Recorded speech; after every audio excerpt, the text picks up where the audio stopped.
Bonsoir à tous et bienvenue sur Monaco Info. Voici les titres qui seront développés dans cette édition. Nous parlerons économie avec la sortie du bulletin trimestriel de l'INSEE qui concerne la période de juillet à septembre. Des chiffres en baisse si l'on compare avec l'année précédente, mais une résilience, un rebond de l'économie par rapport au confinement du printemps dernier. Nous recevrons le délégué interministériel chargé de la transition numérique à l'occasion du lancement de la plateforme Extended Monaco pour l'entreprise, une plateforme pour soutenir et accompagner les sociétés monégasques dans leur transition numérique. Le 12 décembre 2015, il y a tout juste 5 ans, se déroulait la COP21 où en sont sortis ce que l'on appelle les accords de Paris. Depuis, qu'en est-il en principauté? Qu'est-ce qui a été fait pour arriver à une neutralité carbone en 2050? Nous serons pour y répondre avec Marie-Pierre Gramaglia, ministre de l'Équipement, de l'Environnement et de l'Urbanisme. Suite de notre série de reportages consacrés aux femmes et aux hommes du Centre scientifique de Monaco. Aujourd'hui, focus sur l'aquariologiste Dominique Desgrais. Et enfin, nous vous parlerons des Demoiselles de Rochefort, film de Jacques Demy qui sera projeté par l'Institut audiovisuel ce dimanche au Grimaldi Forum en partenariat avec les ballets de Monte-Carlo. Je vous l'ai dit dans les titres, nous débutons ce journal par la traditionnelle présentation du bulletin économique trimestriel de la Principauté au ministère d'État. Une réunion qui concernait le troisième trimestre 2020. Toutes les explications de Frédéric Hélion. C'est une tradition à laquelle on ne déroge pas. Une grande réunion au ministère d'État au moment de la parution du bulletin trimestriel de l'économie de la Principauté. À cette occasion, Sophie Vincent, directeur de l'INSEE, et les conseillers de gouvernement Jean Castellini et Didier Gamerdinger ont convié la presse pour présenter les résultats du troisième trimestre 2020. Des chiffres encourageants qui témoignent d'une certaine résilience de l'économie monégasque. La saison estivale, notamment juillet et août, a permis le rebond de la majorité des indicateurs économiques. La saison estivale a permis le rebond de la majorité des indicateurs économiques. Donc on a, durant l'été, en tout cas avec la période estivale et le regain d'activité que l'on a eu, pu amortir un petit peu la chute que l'on avait observée au deuxième semestre 2020. Bien évidemment, on ne retrouve pas les niveaux des années antérieures à ce stade, en tout cas pas de l'année 2019, puisqu'on accuse quand même encore en cumul une baisse du chiffre d'affaires de 11,5%. Et en septembre, on observe à peu près 4000 emplois en moins par rapport à septembre 2019. Mais on voit que ces indicateurs sont à la hausse par rapport à juin 2020. Le mois de septembre a été, lui, beaucoup moins bon que les années précédentes à cause de l'annulation de grands événements comme le Yacht Show. Durant le quatrième trimestre et le début d'année prochaine, Monaco continuera de subir les restrictions de circulation décidées dans l'Union européenne et au niveau international. Monaco n'a pas été une ville morte. Monaco a continué à vivre, les restaurants sont restés ouverts, les commerces également, les écoles, beaucoup d'activités ont pu se poursuivre et de manière générale, là encore, le choc lié à la pandémie a pu être amorti. Nous espérons bien évidemment en début d'année prochaine que nous retrouverons des niveaux d'activité plus comparables avec ceux que nous avons connus les années précédentes. Pour y parvenir, le gouvernement a annoncé la poursuite du CTTR jusqu'en mars 2021 pour soulager les entreprises. La CARE a également été prolongée. L'État a consacré 10% de son budget afin d'aider les salariés de la Principauté. Nous restons dans le domaine économique, mais via le numérique avec notre premier invité, le délégué interministériel chargé de la transition numérique, Frédéric Ginta. Bonsoir. Bonsoir Fabien. Vous avez annoncé en septembre un plan de relance et là nous y sommes concrètement, c'est une étape de plus.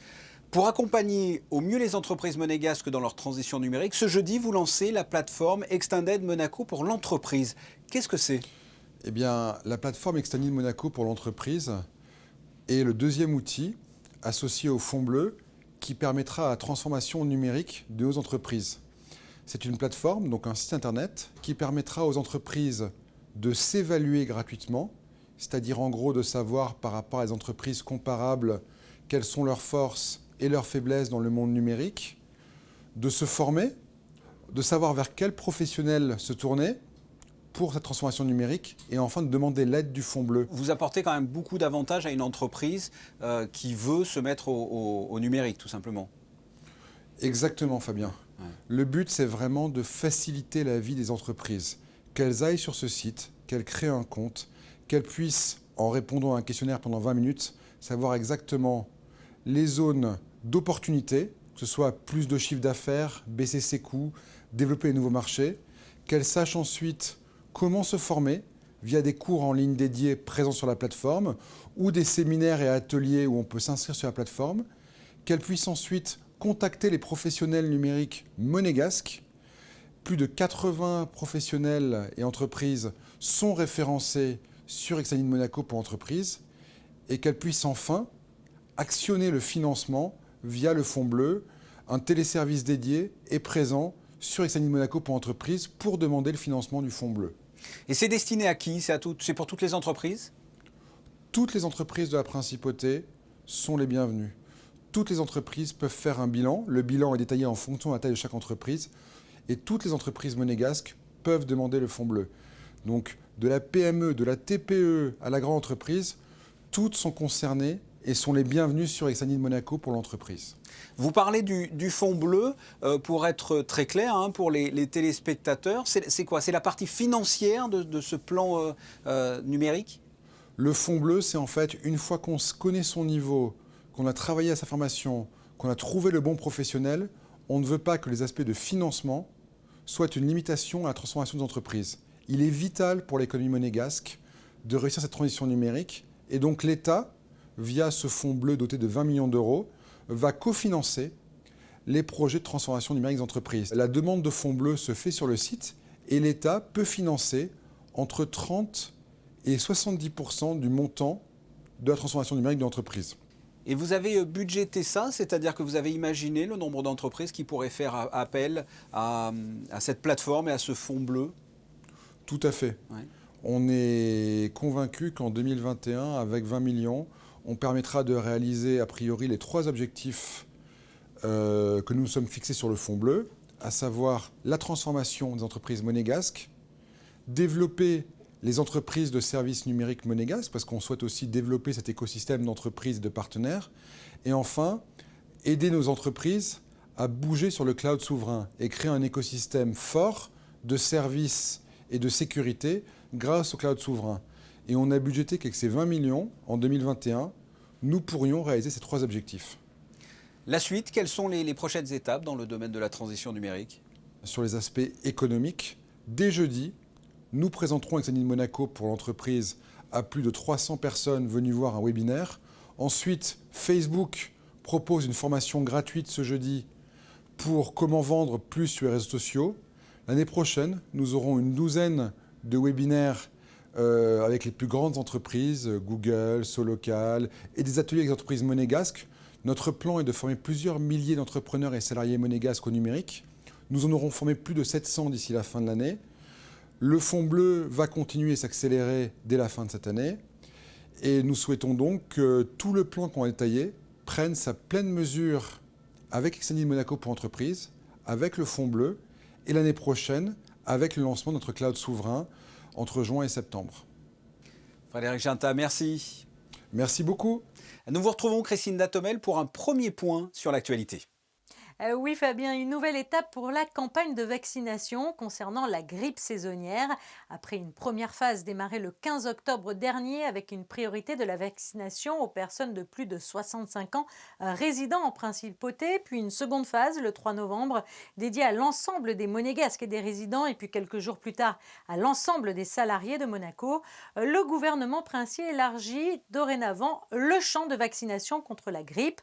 En effet, depuis lundi, l'ensemble des personnes, qu'elles soient résidentes ou non de la Principauté, pourront se faire vacciner avec ou sans prescription médicale. L'objectif des autorités sanitaires est d'amener un maximum de personnes à se faire vacciner afin de limiter les effets conjugués des 2 virus qui pourraient circuler au même moment. Le 2 octobre, la tempête Alex passait dans les Alpes-Maritimes pour y laisser un paysage de désolation dans les vallées de la Roya, de la Tinée et de la Vésubie. Depuis, de nombreuses manifestations solidaires ont été organisées. Il y a 2 mois de cela, une opération Noël pour les enfants de la Roya est née. Avec le concours des 5 maires de la vallée, un catalogue de jouets a été diffusé mi-novembre à l'ensemble des enfants. Et si de nombreux partenaires se sont fortement impliqués pour l'organisation de cet événement, les Monégasques et les résidents eux aussi, des livres ont été récoltés pour se retrouver aux côtés des jouets dans la hotte du Père Noël. Des lectures qui permettront aux petits des vallées de s'évader le temps d'un instant au travers de jolies histoires. La distribution des cadeaux se déroulera ce week-end. 2 journées d'insouciance donc pour des enfants dont certains restent toujours traumatisés suite au passage de la tempête Alex. Un Noël définitivement pas comme les autres. Et si les enfants des vallées ne sont pas oubliés, les grands non plus. Oui, outre la crise sanitaire, les populations des vallées sinistrées doivent en plus se reconstruire. Pas évident dans un tel contexte d'organiser des fêtes de fin d'année.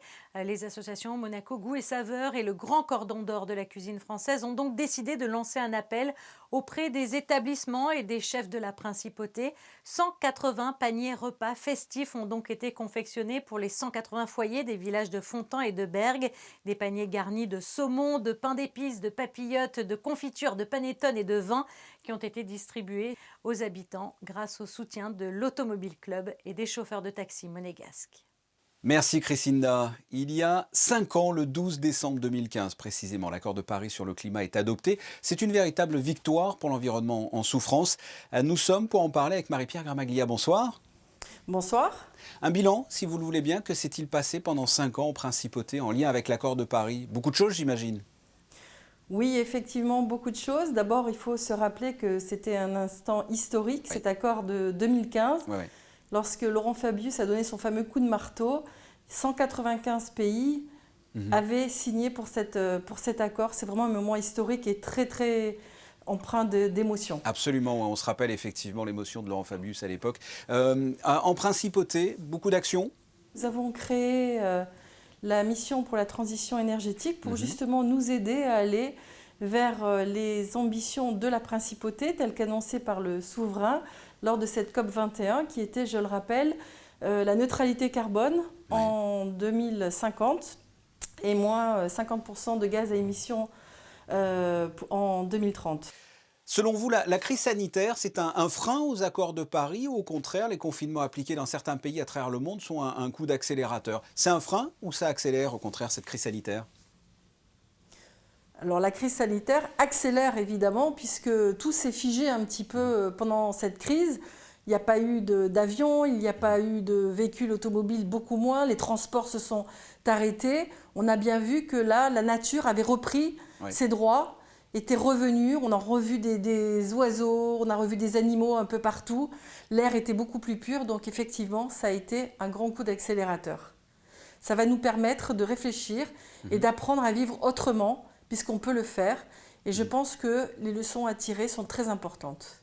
Pour parler d'autres pays, on connaissait les affinités pour les accords de Paris de Donald Trump, c'est ironique évidemment. En revanche, le futur président des États-Unis, Joe Biden, a annoncé que sa priorité serait dès janvier de ratifier cet accord. Votre réaction par rapport à cette annonce? C'est un très grand moment, on l'attendait, car c'était catastrophique que les États-Unis se retirent de cet accord.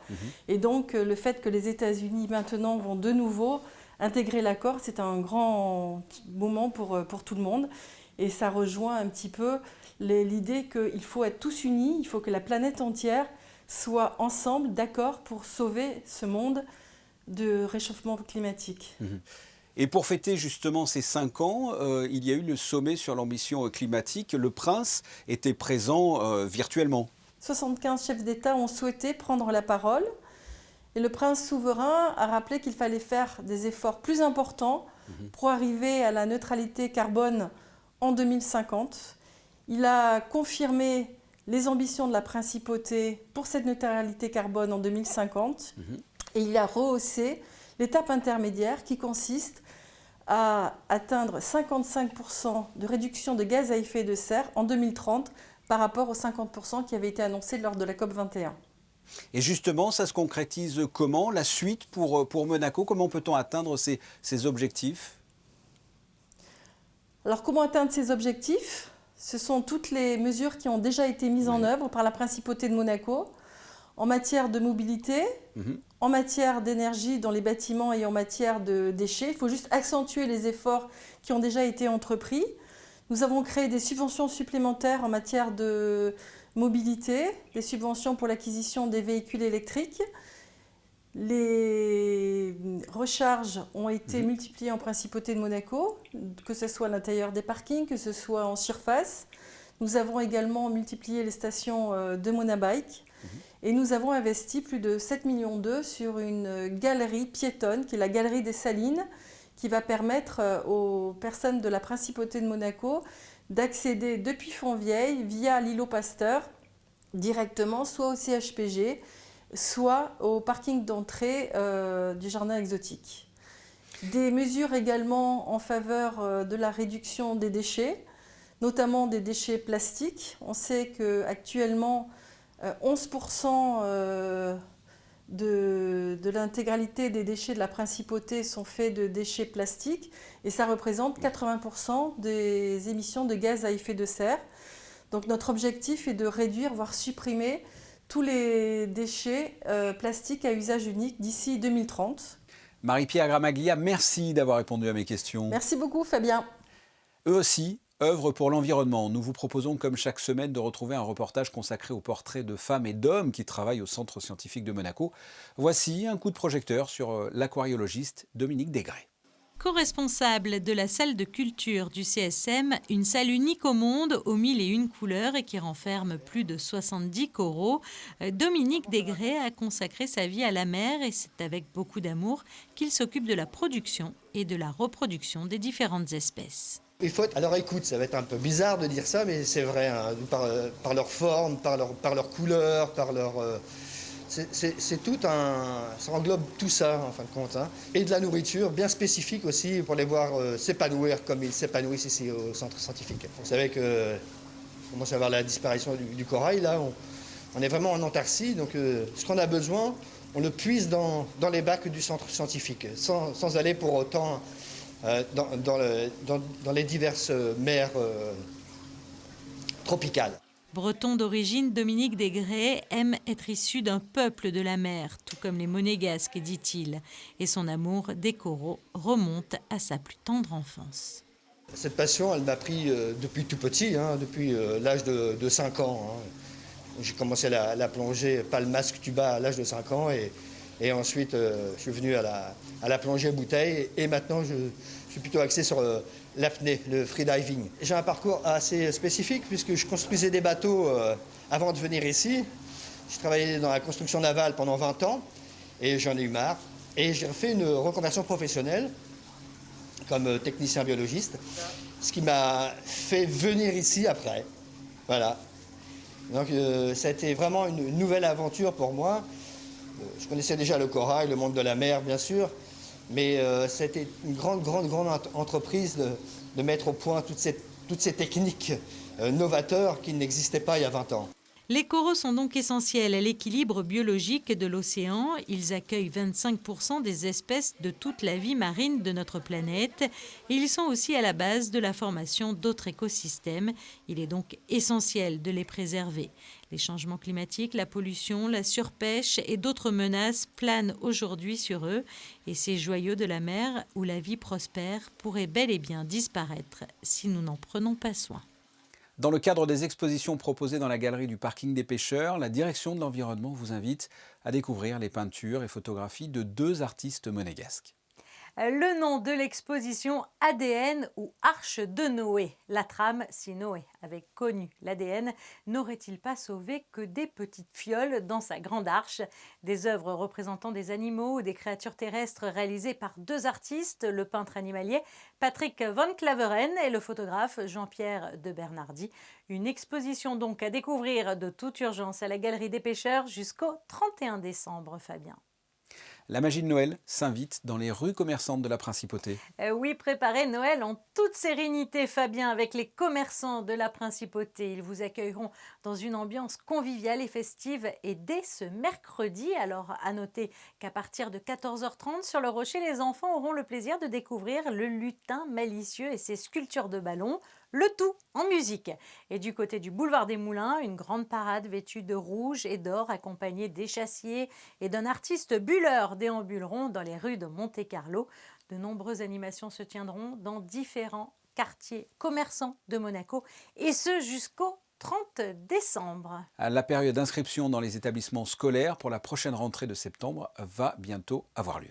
Effectivement, les inscriptions pour l'année scolaire 2021-2022 vont bientôt débuter. Alors les inscriptions s'effectueront du lundi 11 janvier au vendredi 19 février inclus pour les établissements scolaires publics de la Principauté et elles se dérouleront du mardi 5 janvier au vendredi 19 mars pour les établissements scolaires privés sous contrat. En football, Monaco reçoit Lens mercredi à 21h à l'occasion de la 15e journée de Ligue 1. L'occasion pour les joueurs de Niko Kovac de relever la tête après la défaite subie à Marseille le week-end dernier. Monaco accueille Lens, un promu surprenant cette saison, 9e au classement et qui reste sur 2 victoires consécutives à l'extérieur. First of all, I agree. We are conceding too much easy goals by our mistakes, not because of that the opponent played very good attacking. This is what we must reduce. This is what I talked about. We score a lot of goals.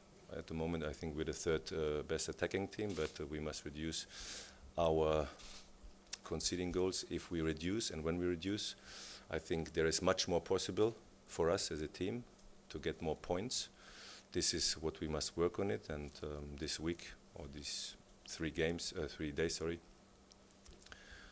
we show them what we must maybe change to protect our goal. Je vous rappelle la date du match à domicile. Monaco-Lens sera ce mercredi à 21h au Stade Louis II, Fabien. Merci. Si je vous dis, et sans le chanter, c'est mieux pour vous, nous sommes 2 sœurs jumelles nées sous le signe des Gémeaux. Vous me répondez bien sûr, Les Demoiselles de Rochefort de Jacques Demy avec la musique de Michel Legrand que l'on chantonne encore plus de 50 ans après. Eh bien, je suis allé à l'Institut audiovisuel de Monaco pour discuter avec Vincent Vatricant de la projection de ce film sorti en 1966. Projection ce dimanche au Grimaldi Forum à 11h dans le cadre du partenariat avec les Ballets de Monte-Carlo. Voici l'entretien. Vincent Vatricant, bonsoir. Bonsoir Fabien. On parle aujourd'hui des Demoiselles de Rochefort. Il y a tellement à dire sur ce film. Justement, vous voulez commencer par quoi? Qu'est-ce que vous voulez dire de ce film? Ça va être difficile en 3 minutes. C'est ça. Tant de choses Allez, à 4. dire. C'est un film qui ne vieillira jamais, dont on sort avec une idée positive de la vie, même si le film peut avoir des accents mélancoliques. On y chante, on y danse, on y rit, on embrasse la vie. Les gens se croisent, se décroisent, se retrouvent surtout, ce qui est assez inédit dans le cinéma de Demy, où c'est souvent des rencontres avortées. Là, finalement, elles ont bien lieu. Chacun trouve sa chacune. On revient sur le casting. Donc Catherine Deneuve, sa sœur Françoise d'Orléac, Daniel Darieux, Jacques Perrin, Michel Piccoli. On l'a dit, Jane Kelly. C'est quand même un casting incroyable. Incroyable, et puis qui semble vraiment fait pour ce film. Il faut savoir que le tournage du film, Michel Legrand écrivait les musiques pendant le tournage et proposait parfois 10, 20, 30 chansons différentes que choisissait. Bon, c'était choisi ensemble avec Jacques Demy, mais il voulait trouver la bonne musique et les bons mots qui aillent bien dans la bouche de l'acteur, même s'il faut savoir que ni Catherine Deneuve ni Françoise d'Orléac ne chantent véritablement dans le film, puisqu'elles sont doublées, mais c'est doublé tellement parfaitement que... Fallait pas le lire. Mais comme elles le seront pour la version américaine. Donc voilà, c'est aussi un travail de complicité, mais comme vous le disiez, on a l'impression que les acteurs étaient vraiment faits pour le rôle que Jacques Demy a pensé. C'est un film en partenariat avec les ballets de Monte-Carlo.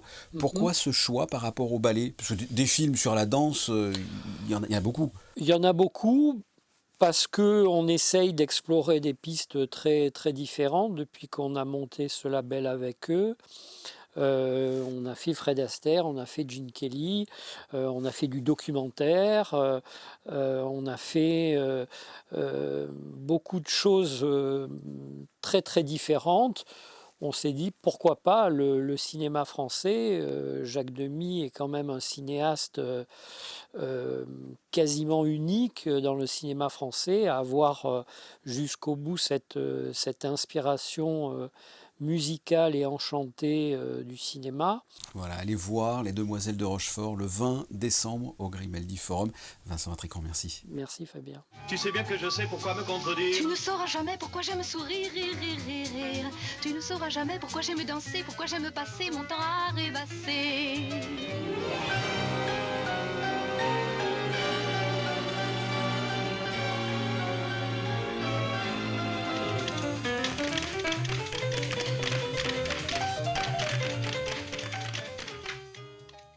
Nous vous retrouvons une dernière fois, Christinda, pour la météo. Quelles sont les prévisions de ce mercredi? La journée de mercredi sera très nuageuse, entrecoupée de courtes averses, un temps très couvert l'après-midi, même si quelques éclaircies tenteront de s'imposer. Des rafales de vent atteignant 21 km/h traverseront également la région.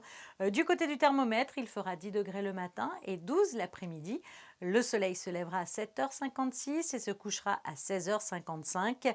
Ce mercredi 16 décembre, nous fêterons les Alice. On se quitte avec les photos du jour. Dans à peine plus d'une semaine, nous allons tous ouvrir des cadeaux sous le sapin. Emmanuel Vitali est allé dans des magasins de jouets pour nous donner un avant-goût de cette tradition enfantine. Ce journal est terminé. Merci de votre fidélité. Je vous donne rendez-vous pour une nouvelle édition ce mercredi dès 19h. À très bientôt. Au revoir.